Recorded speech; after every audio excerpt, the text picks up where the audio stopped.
क्या corona virus फिर से लौट आया है? क्या फिर से लॉकडाउन लगने वाला है? कितना खतरनाक है कोरोना का यह नया वेरिएंट और क्या है इसके सिम्टम्स? कहां और कितने मरीज कोरोना के नए वेरिएंट के सामने आए हैं, बताएंगे सारी डिटेल इस वीडियो में। नमस्कार, मैं हूं आपके साथ ममता तिवारी। आप देख रहे हैं न्यूज 18 का डिजिटल प्लेटफॉर्म। 30 जनवरी 2020 ये वो तारीख है जब भारत में कोरोना का पहला मामला सामने आया और उसके बाद क्या हुआ, सबकी जिंदगी बदल गई थी। कोरोना का वो दौर आज भी याद आता है जब सड़कें सुनसान थी, अस्पताल में हाहाकार मचा हुआ था, लॉकडाउन ने लोगों को घरों में कैद कर दिया था।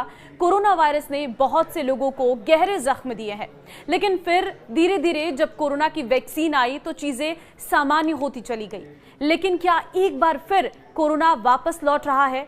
पहले खबर आई थी कि आईपीएल में हैदराबाद टीम के बल्लेबाज ट्रेविस हेड कोरोना पॉजिटिव हो गए हैं।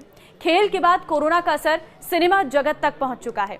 Big boss fame Shilpa Shirodkar corona संक्रमित हो गई हैं और इस बात की जानकारी उन्होंने खुद अपने सोशल मीडिया अकाउंट पर दी है और कहा है कि मेरी कोरोना टेस्ट पॉजिटिव आई है, आप सभी लोग सेफ रहें और मास्क पहनना ना भूलें। देखिए, पिछले कुछ समय से कोरोना के मामले सामने नहीं आ रहे थे, लेकिन हाल ही में सिंगापुर और हांगकांग जैसे दक्षिण पूर्व एशियाई देशों में कोविड-19 के बढ़ते मामलों ने भारत में भी चिंता बढ़ा दी है। और अगर बात करें मुंबई की, तो वहां पर अब तक 53 मामले सामने आ चुके हैं जब तक हम आपको ये वीडियो की तरह जानकारी दे रहे हैं। हालांकि ये आंकड़े बढ़े हैं, घटे हैं, इस बारे में अभी कोई स्पष्ट जानकारी आपको इस वीडियो में नहीं मिलेगी, लेकिन जो करंट के आंकड़े अभी सामने आए हैं वो आंकड़े हम आपको पेश कर रहे हैं। देखिए, हम मुंबई के सबसे पहले आंकड़े आपको बता रहे हैं जहां पर 53 मामले सामने आए हैं। ऐसे में बीएमसी ने एशिया के कुछ हिस्सों में बढ़ते मामलों के बावजूद शांति बनाए रखने और निगरानी जारी रखने का आग्रह किया है। साथ ही नागरिकों को सलाह दी है कि अगर कोविड के लक्षण दिखाई दे तो वे मेडिकल हेल्प लें। केरल, महाराष्ट्र और तमिलनाडु में फिलहाल देश में सबसे अधिक केस सामने आ चुके हैं, जिससे राज्य सरकारों की चिंताएं बढ़ गई हैं और कोरोना के बढ़ते मामलों पर स्वास्थ्य मंत्रालय की ओर से कहा गया है कि फिलहाल मामला कंट्रोल में है। हालांकि बढ़ते मामलों के मद्देनजर समीक्षा बैठक की गई है। आपको जानकारी दे दें कि दक्षिण भारत के केरल और तमिलनाडु में कोरोना के मामले पिछले कुछ दिनों में तेजी से बढ़ रहे हैं। केरल में अब तक 69 एक्टिव कोरोना के मरीज हैं, जबकि तमिलनाडु में 34 एक्टिव केस हैं। महाराष्ट्र की बात करें तो यहां पर भी आंकड़ों के मुताबिक कुल 53 एक्टिव केस हैं। महाराष्ट्र में भी स्वास्थ्य विभाग कोरोना के बढ़ते मामलों पर नजर बनाए हुए हैं। इसके अलावा कर्नाटक, गुजरात और दिल्ली में भी कोरोना के केस सामने आए हैं। दिल्ली में फिलहाल कोरोना के 3 ही एक्टिव केस सामने आए हैं। वहीं कर्नाटक और गुजरात में 8 और 6 इस तरीके के एक्टिव केसेस सामने आ चुके हैं। इसके अलावा बात हरियाणा, राजस्थान और सिक्किम की करें तो यहां पर एक एक्टिव मरीज डिटेक्ट किए गए हैं। मुंबई में कोरोना से 2 मरीजों की मौत भी हो चुकी है। एशियाई देशों में कोरोना के फिर से फैलने की वजह से हालात और बिगड़ते जा रहे हैं। इससे वैश्विक स्तर पर कोरोना को लेकर एक बार फिर से चिंताएं बढ़ गई हैं। हांगकांग और सिंगापुर में कोरोना के बढ़ते मामले लगातार सामने आ रहे हैं। सिर्फ मई के महीने में ही सिंगापुर में 14,000 कोरोना के एक्टिव केस सामने आ चुके हैं। हालांकि भारत में फिलहाल ये आंकड़ा सिर्फ 257 एक्टिव केसों तक ही सीमित है, जो कि जनसंख्या को देखते हुए काफी कम ही है। स्वास्थ्य मंत्रालय ने कई स्वास्थ्य विभागों के अधिकारियों के समक्ष समीक्षा बैठक की है और बैठक के बाद ये कहा गया है कि फिलहाल भारत में कोरोना महामारी कंट्रोल में है। कोरोना का नया वेरिएंट वो भी मैं आपको बताती हूँ, इसके सिम्टम्स क्या हैं और आपको किस तरीके से सावधानी बरतनी है वो भी आप जान लीजिए। देखिए, नई वेरिएंट का नाम है JN.1।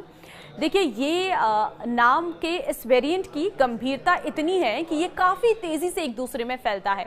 हालांकि घबराने की आपको जरूरत नहीं है, क्योंकि अधिकतर मामलों में काफी हल्के लक्षण सामने आ रहे हैं, जिसमें हॉस्पिटल में भर्ती होने की जरूरत भी नहीं पड़ती है।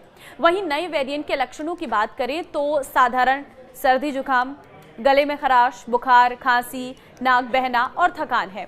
वहीं कुछ लोगों को सिर दर्द और हल्की सांस की शिकायतें भी हो सकती हैं।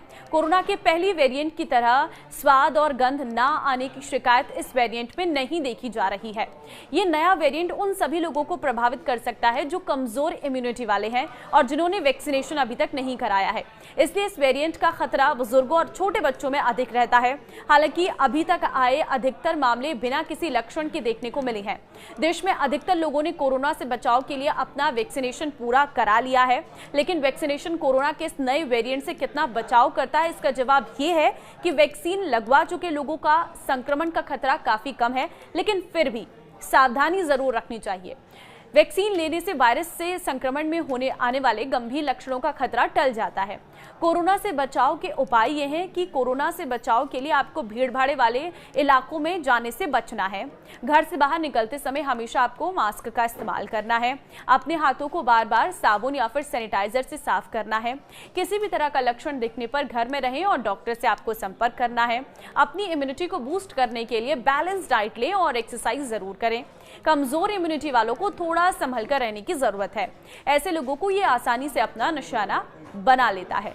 तो देखिए, कोरोना का नया वेरिएंट आ चुका है। हालांकि आपको घबराने की जरूरत नहीं है, लेकिन हाँ, आपको सावधान रहने की बहुत जरूरत है, क्योंकि अगर आप गलतियां करेंगे तो ये वायरस फैलेगा, और अगर ये वायरस फैलेगा तो ये पुराना रूप भी ले सकता है, यानी कि एक बार फिर से वो सिचुएशन आ सकती है जब हम लॉकडाउन में घर के अंदर बंद हो सकते हैं। तो ऐसे में बहुत जरूरी है कि आप अपनों का ख्याल रखें। इस वीडियो को शेयर कर दीजिए ताकि लोगों को भी इस नए वेरिएंट के बारे में पता चल सके और वो थोड़ा सा अवेयर हो सके। नमस्कार।